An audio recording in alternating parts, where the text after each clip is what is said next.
월요일 오전장의 주인공은 누구일지 후이즈고트 오늘은 주식회사 플래처 김덕호 대표와 함께합니다. 대표님 안녕하세요. 네, 반갑습니다.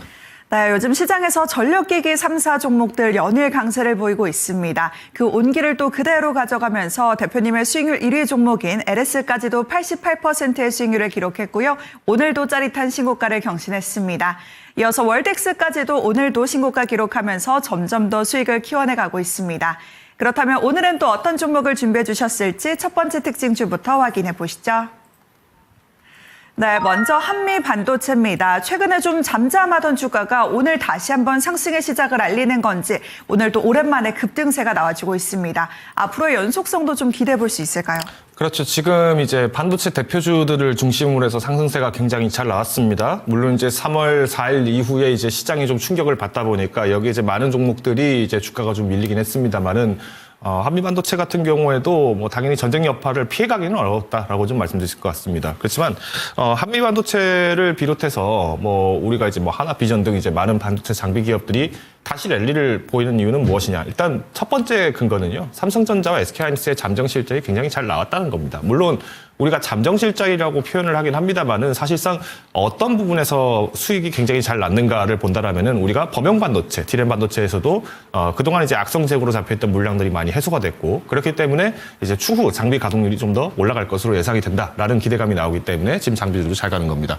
그럼 이제 한미 반도체 같은 경우에는 사실 연초 대비했을 때 주가 흐름을 보시면 아시겠습니다만은 우리가 이제 연초만 하더라도 15만 원짜리가 지금 벌써 30만 원을 돌파를 했죠. 그래서 지금 2배 가까이 지금 주가가 올라간 상황인데 반도체 장비주들 같은 경우에는 우선 이제 고객사들이 얼마나 펀더멘탈이 강하냐에 따라서 좌우될 수밖에 없습니다. 왜냐하면 결국은 내 고객사에게 납품을 했을 때, 그러니까 사실 부품주나 소재주 같은 경우에는 사실 장비가 들어간 이후부터의 문제이기 때문에 오히려 주가가 탄력성이 좀 뒤에 나타납니다. 그래서 제가 일제도 말씀드렸던 월덱스 같은 종목들은 상대적으로 좀 뒤에 주가가 움직이는 경우고요. 반면에 장비주 같은 경우는 주가가 더 빠르게 레버리지 효과를 좀 볼 수가 있습니다. 그래서 오늘도 이렇게 13% 정도 추가 상승을 하긴 했습니다만은 한미 반도체는 뭐 여전히 좀 더 공격이 가능하지 않을까. 그러니까 저는 30만 원 선이 깨질 거라고는 잘 쉽게 생각하진 않습니다. 현재 시장에서 봤을 때 30만 원이 단기적으로 주가가 깨지는 경우는 우리가 이제 흔히 말하는 뭐 어닝 쇼크가 나왔다. 이런 경우를 제외하고는 뭐 시장 조정 외에는 거의 큰 이슈가 없다라면은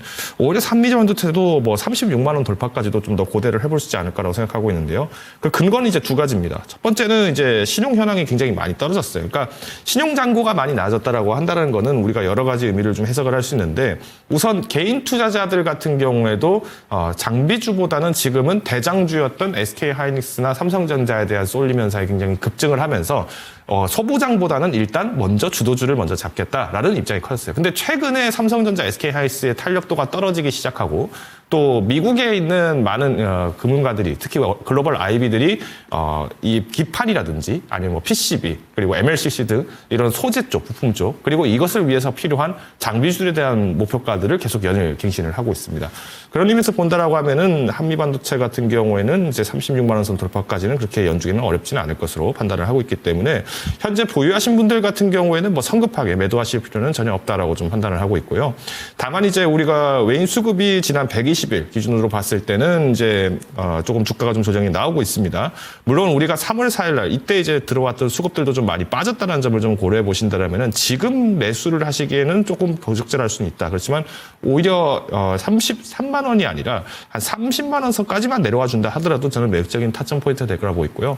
대신 지금 요즘 너무 좋은 주식들이 잘 가고 있습니다. 이럴 때는 큰 비중을 담으시기보다는 내가 장기 공략주로서 넣겠다. 그래서 36만 원 선 타겟팅을 하고 뭐 1%, 2%씩 점진적으로 매수해 보시는 것을 권고드리겠습니다. 네, 우선 보유자분들께서는 30만 원대라는 가격대를 지지해 주는지 확인해 보시면서 목표 주가 36만 원까지 기대해 보셔도 좋을 것 같습니다. 이어서 두 번째 키워드 확인해 보시죠. 네, 오늘의 두 번째 종목으로도 넘어가 보겠습니다. 두 번째 종목으로는 오늘 동국제강을 한번 가지고 오셨는데요. 동국제강 어떤 특징이 있을까요? 동국제강 같은 경우에는 사실 뭐 많은 분들이 예상을 하셨다시피 이제 수출 실적이 아니면은 뭐 사실 레버리지가 보기 어렵다라는 얘기들이 굉장히 많았습니다. 특히 우리나라 같은 경우도 그렇고 이 철강주들 관련해서는 좀 문제들이 굉장히 많았었죠. 뭐 인건비 부영 부담들도 여러 가지가 있겠지만은 문제는 국내 이제 철강 산업이 굉장히 많이 위축이 되고 중국산 저가 강판들, 후판 가격들이 이제 굉장히 많이 낮춰진 상태로 이제 국내에 유입이 되다 보니까 국내 의존에 대한 비중을 줄이는 것이 결국은 실적 모멘텀으로 돌아서게 된 계기가 되지 않을까라고 판단하고 있습니다.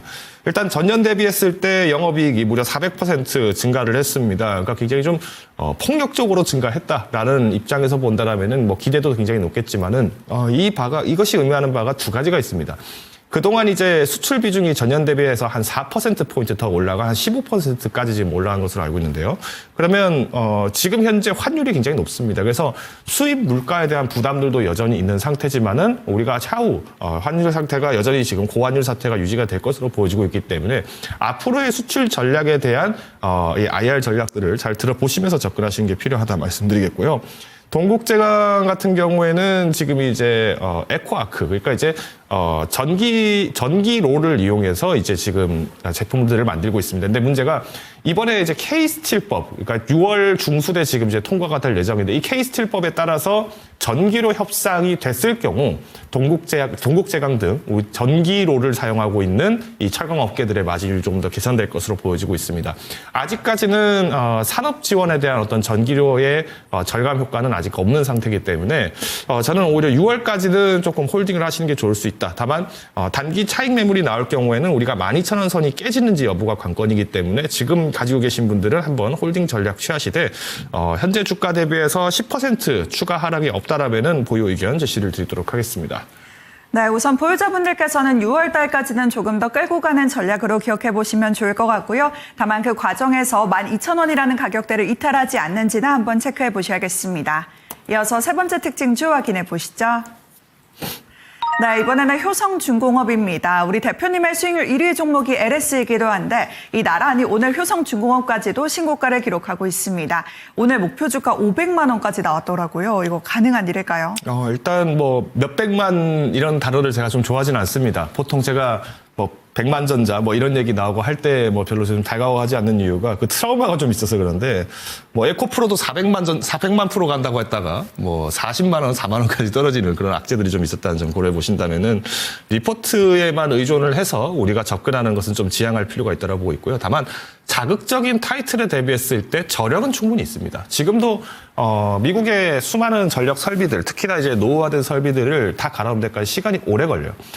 특히 우리나라로는 5G 하면은 통신사들이 뭐 거짓말 쳤다 뭐 이거밖에 기억이 안 남겠지만은 미국 같은 경우에는 전 국토의 전산망 까는 거에도 엄청난 인프라 비용이 듭니다. 이 비용에서 이미 사용을 하고 있는 그러니까 당장 시급한 설비에 대해서만 교체 수요를 잡는다 하더라도 향후 5년 동안의 먹거리가 이미 깔려 있는 상태입니다. 그런 의미에서 봤을 때 효성중공업이라든지 혹은 이제 LS그룹 뭐 아니면 뭐 현대일렉트릭 이런 기업들은 수출 주도를 굉장히 많이 하고 있고 전 세계에서 변압기 수출하는 나라 독일하고 우리나라밖에 없습니다. 근데 독일 같은 경우에도 여전히 지금 저성장 국면에 들어가면서 지금 생산 가동 자체가 굉장히 느려지고 있는 상태예요. 그래서 오히려 한국 기업들의 수출세가 좀 더 탄력이 얻어질 것으로 예상을 하고 있기 때문에 현재 구간에서도 여전히 신고가 돌파를 다시 한번 기대할 수 있지 않을까라고 보고 있습니다. 효성중공업 같은 경우에는 400만 원 탈환 이후에 안정적인 지지가 낮춰지는지를 보시는 게 굉장히 관건이라고 말씀드리겠고요. 순매수 현황 보시면은 지난 20일 동안 순매수 그리고 60일 동안 외국인 순매수가 좀 유지가 됐다는 점. 다만 이제 기관이 좀 뒤늦게 들어오고 있는 구간이 바로 요 300만 원 선부터 해서 지금 최근에 나타났기 때문에 수급 교차점 이 점만 잘 주목하셨다가 외인들이 조금 이탈하면서 기관이 매수할 때 이때 조금 매도를 분할 매도하시는 것을 권고드리도록 하겠습니다. 네, 오늘 장에 또 500만 원 목표가 상향이라는 다소 도파민을 자극하는 이런 숫자가 제시되고 있지만 이런 특정 숫자에 주목하기보다는 우선 400만 원대 안착해주는지 여부부터 한번 체크해 보시면 좋을 것 같습니다. 이어서 마지막 특징주까지 확인해 보시죠. 네, 이번에는 삼천당 제약입니다. 정말 요즘 들어서 많은 분들의 조금 원망을 사고 있는 그런 종목이 아닐까 싶은데 그래도 또 코스닥이 1200선을 뚫어주자 지난 금요일에 이어서 오늘까지도 좀 확실한 반등이 나와주고는 있습니다. 이제 좀 반등의 시간이 오는 거라고 봐도 될까요? 사실 바이오 기업들 같은 경우에는 지금 삼청당 제약이 불러일으킨 사태로 인해서 지금 굉장히 많이 위축이 돼 있습니다. 그래서 새로운 어떤 좋은 속보가 나와도 주가가 잘 안 가고요. 오히려 외국인들만 조용하게 주워담고 있습니다. 그 근거는 삼청당 제약이 지금 예정이 되어 있었던 대규모 블록딜이 이미 취소가 됐었고, 또 여기에 더불어서 특허 논란이 나온 것을 이제 금융당국에서 이제 뒤늦게 제재가 들어가다 보니까 오히려 이제 어떤 신약 모멘텀들 혹은 이제 기술 이전에 대한 모멘텀들이 좀 많이 늦춰지고 있죠. 그런데 삼청당 제약 같은 경우에는 아시겠습니다만은 우리 안과지용, 그러니까 안약과 관련된 부분들에서의 제품들을 굉장히 많은 포트폴리오를 갖고 있고, 여기 매출 포트폴리오가 굉장히 좀 탄탄한 편입니다. 그래서 우리나라에서 가장 많은 수술 1위, 2위가 뭐냐라고 하면은 백내장, 녹내장입니다. 즉 우리가 수명이 길어지게 되면서 안과 수술도 굉장히 많아지게 되고요. 요즘에는 우리가 이제 라식 수술, 라섹 수술도 굉장히 많이 합니다. 저도 작년 말에 라식 해가지고 지금 잘 쓰고 있는데요. 이런 것처럼 우리가 안과제, 그러니까 펀더멘탈, 기존에 갖고 있던 기대치보다, 향후 기대치보다는 일단은 실적으로만 승부를 보겠다라고 하는 입장이 어떻게 보면 외국인과 기관들의 입김이 좀 강합니다.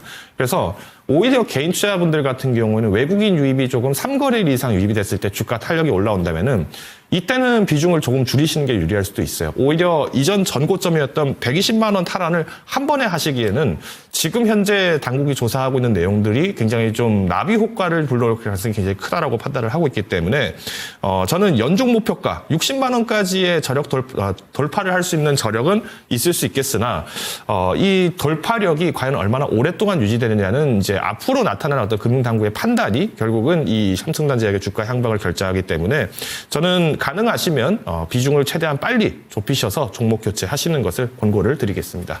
네, 이렇게 삼천당 제약까지 오늘 오전장의 4가지 특징주 확인해 봤습니다. 이어서 대표님의 추천주로도 넘어가 보시죠. 네, 오늘의 추천주는 포스코 인터내셔널입니다. 요즘에 포스코 그룹주도 조금씩 계속 잘 올라오고 있는 것 같은데 투자 포인트 어떤 게 있을까요? 네, 포스코 인터내셔널도 저희가 한번 투자를 했었죠. 지금 주가가 잘 가는 원인은 크게 2가지입니다. 첫 번째는 이제 공급망 재편에 따른 이슈들, 그리고 두 번째는 이 에너지 가격에 대한 상황인데요.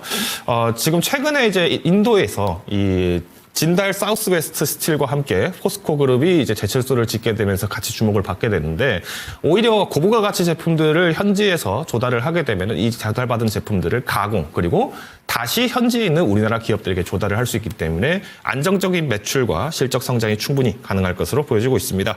목표 주가 우선 1차 돌파 85,000원 선 잡고 대응하시는 걸 권고드리겠고요. 손절가는 7만 원까지 깊게 드렸다는 점. 그래서 오늘도 여전히 볼린저 밴드 하단까지 나타나 있는 가격이기 때문에 지금은 단기 차익 매물이 나오는 것에 대해서 너무 우려보다는 매집 전략으로 가시는 것을 권고드리겠습니다. 네, 포스코 인터내셔널은 또 우리 대표님께서 한번 수익을 안겨준 종목이기도 한데요. 다시 한번 또 매수의 기회가 찾아온 것 같습니다. 이번에는 목표 주가 85,000원까지 기대해 보도록 하겠습니다. 대표님 오늘 말씀 고맙습니다. 네, 이렇게 오늘 오전장의 추천주까지 확인해 봤습니다. 후이즈고트 오늘의 주인공은 포스코 인터내셔널입니다.